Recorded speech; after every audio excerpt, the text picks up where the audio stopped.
السلام علیکم ناظرین، میں ہوں شاہ فرقان اور آپ دیکھ رہے ہیں BBC 11 ہیڈ لائنز نیوز۔ ناظرین، کراچی کے علاقے غریب آباد ملیر میں ہیروئن و کرسٹل جیسی مہلک ترین منشیات کی فروخت کا سلسلہ جاری ہے۔ نہ جانے کتنی ماؤں کے لال، بہنوں کے بھائی اور بچوں کے باپ اس ہیروئن و کرسٹل جیسی منشیات کا شکار ہو کر جان کی بازی ہار گئے۔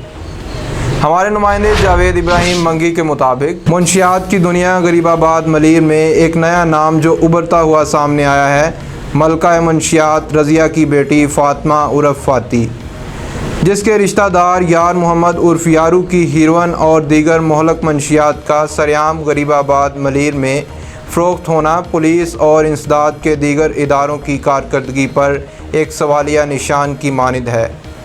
غریب آباد ملیر کے رہائشی کھلے عام منشیات کی فروخت اور علاقہ کے نوجوان نسل کی منشیات کے ہاتھوں تباہی و بربادی پر سخت پریشان ہیں اور قانون نافذ کرنے والے اداروں سے فریاد کرتے ہیں کہ منشیات کے ان اڈوں کے خلاف فیصلہ کن کارروائی کر کے نوجوان نسل کو نشہ کی اس لت سے بچایا جائے۔